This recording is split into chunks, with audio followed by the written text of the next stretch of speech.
For the Toronto Star, I'm Brian Bradley, and this matters.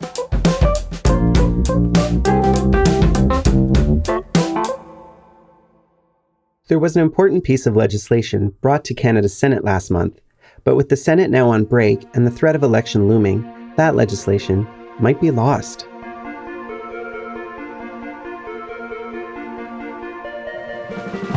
The bill has to do with conversion therapy. Conversion therapy, or reparative therapy, is any treatment used in an attempt to change someone's sexual orientation, gender identity, or gender expression. The practice is banned in some provinces and even municipalities, but not nationwide. That may change soon. Bill C-6 would make it illegal to subject children to the therapy, and it has passed through the House of Commons. But it has now hit a roadblock as it reached the Senate just as our senators went on summer break, halting momentum. If an election is called before the Senate reconvenes, the bill will be lost. Our guest today is Nicholas Schiavo, founder of No Conversion Canada, a national grassroots coalition working to raise awareness about conversion therapy. No Conversion Canada has been at the forefront of the effort to help push Bill C-6 into law.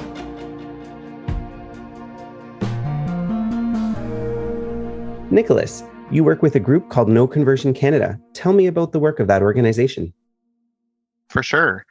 So No Conversion Canada is a national nonprofit grassroots organization that works with conversion therapy survivors, civil society, LGBTQ2 individuals, academics, researchers, policymakers, pretty much any Canadian who is interested in eradicating conversion therapy and developing supports for survivors. So this was an organization that I founded back in 2018. But I think it's important to note that, the movement to ban conversion therapy has always been led by survivors. I myself am not a survivor, and this is a movement that has existed in Canada for decades. So really, my interest was trying to use my specific set of skills and background in public policy to help amplify survivors, help amplify the movement, and ultimately get us a national, federal and criminal ban. Bill C-6 would amend the criminal code to prohibit certain activities that relate to conversion therapy. Can you tell me about what conversion therapy is and a brief history of its practice in Canada? Yeah, conversion therapy is an incredibly insidious enemy because it takes on many different names. So these can include reparative therapy, reintegrative therapy, reorientation therapy, ex-gay cure. You'll also hear coded language like reducing unwanted same-sex attractions. So that's part of the difficulty in attacking this. And then it also takes on many different forms. So conversion therapy can be physician-based or healthcare-based, but more often than not, it is religious-based. So this is what you think of when you think of praying the gay away, these weekend camps that are meant to reorient your sexual orientation or gender expression. There's no science or evidence that any of these practices work, but rather what we've seen is that there's well-established evidence that they lead to incredibly damaging physical or psychological effects. They're fraudulent, they're dramatic, they're proven to increase suicidality in their victims, and unfortunately, they are still prominent in Canada today. When you think about the history of conversion therapy in Canada, while maybe not the first place that many people think of, I do think it's important to talk about colonization, because what you saw when Canada was colonized, you saw these Victorian Western norms about sexuality, about gender being imposed on Indigenous peoples. And we know that Indigenous peoples have always had, I think, a much richer, a much fuller, a much more diverse understanding of sexuality and gender. And so that's typically where I start when I talk about the history of conversion therapy. But I think the more kind of well-known modern conversion therapy started, largely in the 1950s. This was imported from the US. And towards the 1970s, I think that's really when you start seeing it transition a bit from being a mental disorder to more of the kind of religious-based conversion therapy. And that's where you start seeing these programs that are really intended to, pray the evil out of you and free you from this demonic or sinful lifestyle. It is unfortunate that there is a significant history of conversion therapy and conversion practices in our country. And our hope is that we are starting to turn a new page and find a new way forward where we can attack these practices and make everyone safer. Now, conversion therapy is banned in some jurisdictions in Canada, correct? What steps to ban it have been done so far? Yeah, so conversion therapy legislation and legislative actions to ban conversion therapy have existed in Canada for years. What we've seen is a lot of provinces and territories step up and introduce their own legislation. So this includes the Yukon, Manitoba, Ontario, Quebec, New Brunswick, Nova Scotia, and PEI. So, just over half of provinces and territories. And typically at a provincial or territorial level, what that looks like is banning conversion therapy through the healthcare system. So this attacks physician-based conversion therapy. And usually what that means is that this is no longer a service that you can provide to, individuals 18 years or younger. It is not a service that you can bill through our universal healthcare system. And it affirms that these practices, are traumatic, are dangerous, and that they shouldn't be done. That being said, there are still some loopholes where it can occur. And then at a municipal level, we have been so inspired to see communities across Canada take this issue up. So, forgive my long list, but that includes Vancouver, St. Albert, Edmonton, Spruce Grove, Beaumont, Strathcona County, Calgary, Strathmore, Lethbridge, Saskatoon, Montreal, St. John's. So these are all municipalities that have either enacted bylaws or policies or declarations, or they are looking at doing so. And typically what this looks like at a municipal level is regulating conversion therapy out of existence through business licenses, so revoking those licenses, large fines if you are shown to be committing conversion therapy or advertising it, restricting municipal land space to practice conversion therapy. So there's a number of levers that different levels of jurisdiction can use in Canada, and that's something that I think is an advantage to this movement. And it's really the foundation for our approach, which is calling on every level of jurisdiction to take action. I'm glad you mentioned that in terms of calling on every jurisdiction, because there have been some steps and momentum towards a national ban in recent years, including there was a promotion, I believe, with It Gets Better Canada, as well as a petition that originated in Saskatoon. Is that correct? Yeah, so I'll step back for a moment and go back to 2018. And what we saw in 2018 was, for the first time, I think there was more federal or national attention brought to the issue. And like I said, survivors have been speaking up for a long time, but I don't necessarily think their voices have been heard. So back in 2018, it was actually a petition that was started by activists in Lethbridge, Alberta. And this was to criminalize conversion therapy at a federal level. And this was sponsored through MP Sherry Benson. So this petition went to the House of Commons, and reaching that threshold for response, the federal government issued, a response, and it was quite disappointing at the time. Basically, what it said was, this is a healthcare issue, and this is provincial and territorial jurisdiction, so we can't do anything about it, which was incredibly disappointing because it kind of feeds into that myth that there's something therapeutic or scientific about conversion therapy, when in fact it has nothing to do with science, it has nothing to do with healthcare. It's ideological. At that time, too, we did see some campaigning from, like you said, groups like It Gets Better Canada and some other civil society groups. And around the time that the response from the federal government was issued, I think after that, you saw a huge push from survivors, from LGBTQ2 Canadians, from civil society to say, wait a minute, this is a matter of safety. This is a matter of life and death. And as the federal government, you have a responsibility to take action. And so fast forward, I think 4 or 5 months later, we had a commitment from the federal government and from 3 out of the 4 parties in their election platforms that year to ban conversion therapy. So the landscape, I think, shifted quite a bit, quite quickly, and largely thanks to, that incredible survivor and activist community. We'll be right back.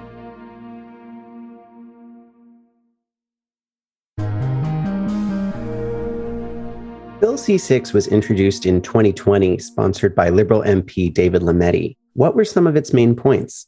Yeah, so Bill C-6, which originally was introduced, as Bill C-8 back in March of 2020.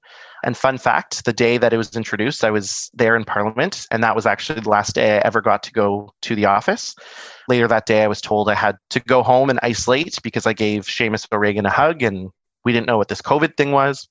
I digress. But Bill C-6 basically creates 5 different avenues to attack conversion therapy, or 5 new criminal offenses within the criminal code. So the first one is committing conversion therapy on a Canadian 18 years of age or younger, or a vulnerable person. The second is removing someone under the age of 18 from Canada to have them undergo conversion therapy. The third is advertising conversion therapy or services related to it. So things like referrals. The fourth would be profiting from conversion therapy. And the fifth is committing conversion therapy on anyone without their consent. So it's fair to say that this is a historic piece of legislation. It's a good first step. It's fundamentally about safety. But I think it's that last offense that is a bit of a problem for some survivors. And it's this idea that there can be such a thing as consenting conversion therapy. There's no such thing. And when I hear, those words, consenting conversion therapy or non-coercive conversion therapy, it's just so incredibly foolish, because conversion therapy is inherently based on fraud. It is inherently based on a false premise, which is if you are queer, if you're gender diverse, you're somehow wrong or abnormal or invalid. And so typically, I would say it's like hearing non-coercive rape. And I use that example specifically because rape, unfortunately, is one of the most barbaric forms of conversion therapy that is sometimes used. So, all of it is to say we are hopeful that the bill will pass, and we also look forward to amending it in the future to make it even stronger. What would such a ban mean to two-spirit, lesbian, gay, bisexual, trans, queer, intersex people and others who may have experienced conversion therapy? That's a great question. I can speak from, I think, a general perspective of, queer folks in Canada, but I can't speak from the perspective of a survivor. But in working with many of them, many of whom I call friends, I would say, this is a historic moment. And there is an eagerness to see this through. There's an eagerness to get this done. And a lot of survivors talk not so much about seeking retribution on those, abusers and those who committed conversion therapy, but on protecting the next generation, on making our community safer. And that, to me, I think is the most inspiring part of this movement, is that it's fundamentally about making sure everyone can be free and safe in who they are without fear of, abuse, without fear of being diminished or erased. So I think this would be a huge moment for LGBTQ2 Canadians. I think it would be a powerful moment to say that who you are, who you love, and how you express yourself is valid. It's valid in the eyes of your government. It's valid in the eyes of the law. And you have a right to be who you are, free from harm. Was the feeling the bill would be a slam dunk winner? When it was first introduced, I noted it had NDP support, and it even had some initial Conservative and Bloc Québécois support. Not at all.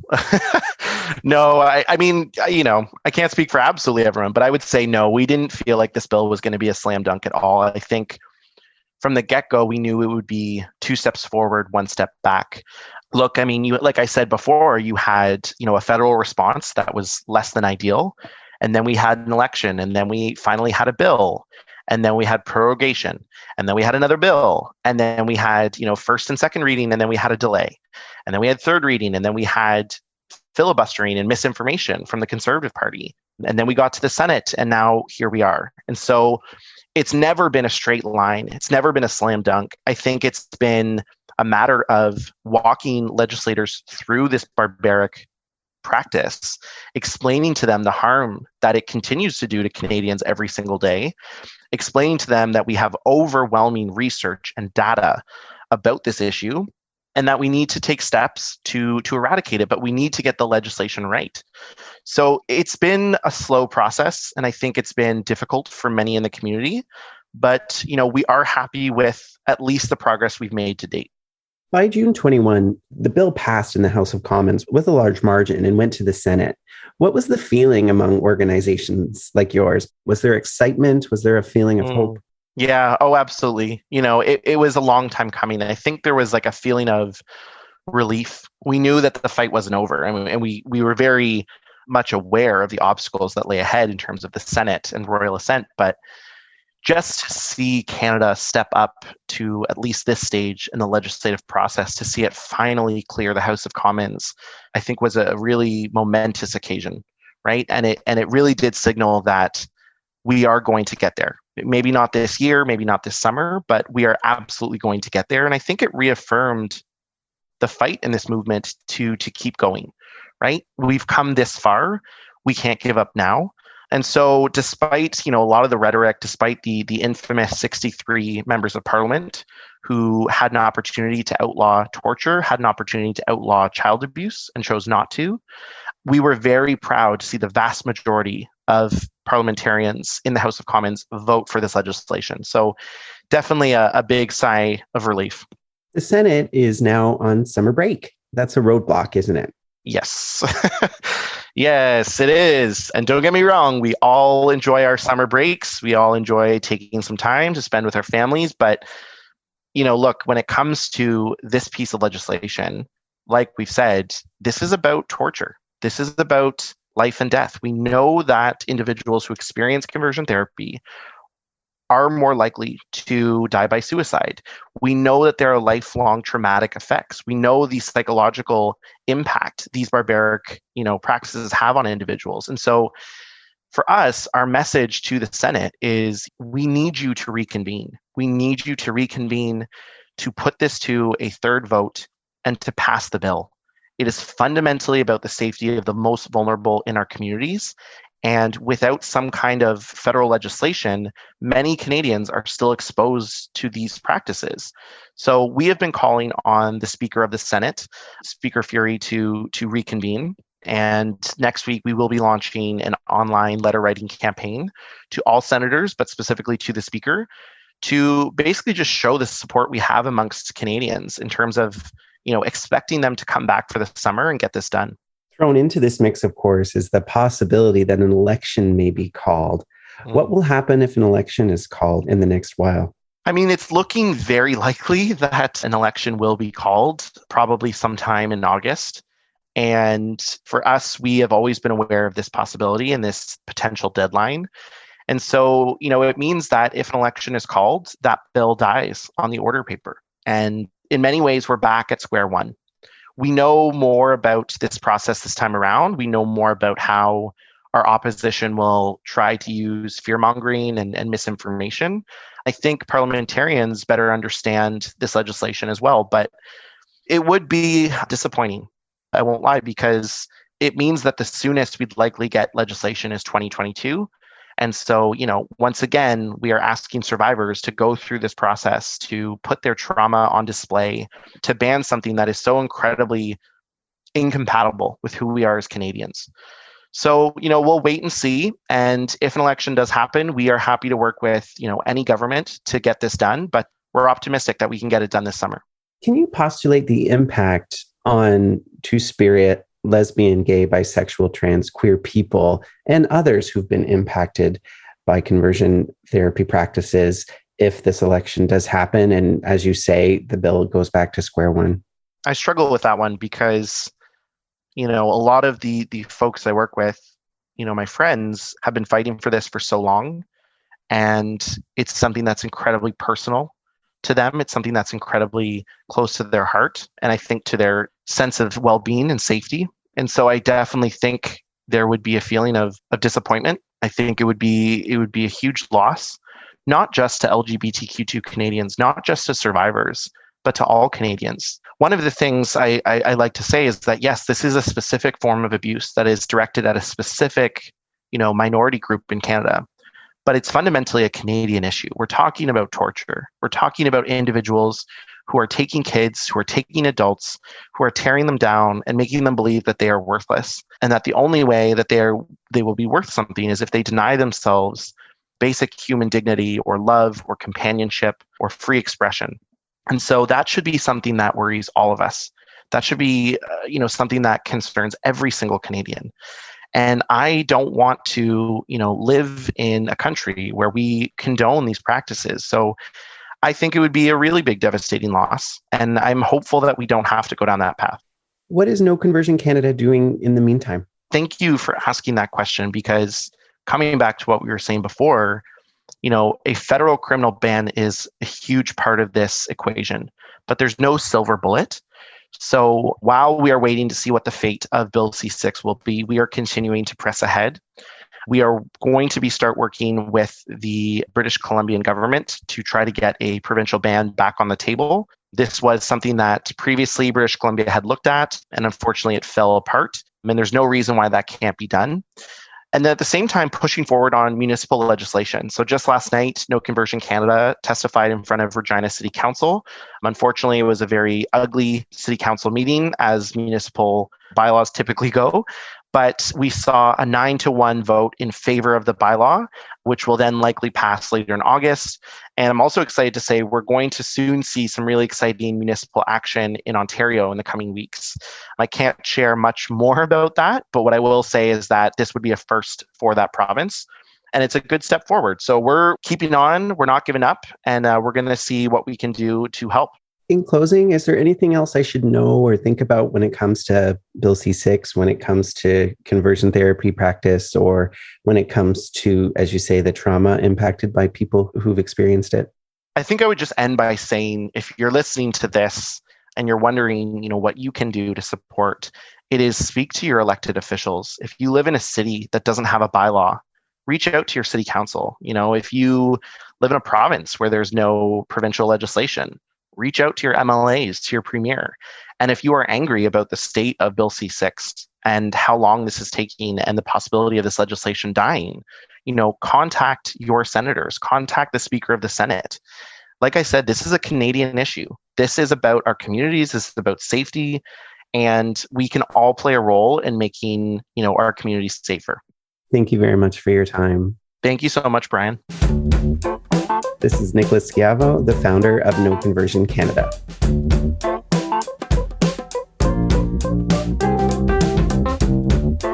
That's it for today. Thanks so much for listening. I'm your host, Brian Bradley. Our This Matters team is Adrian Chung, JP Fozo, Matt Hearn, Morgan Bachneck, Raju Mutter, Saba Itazas, and Sean Pattenden.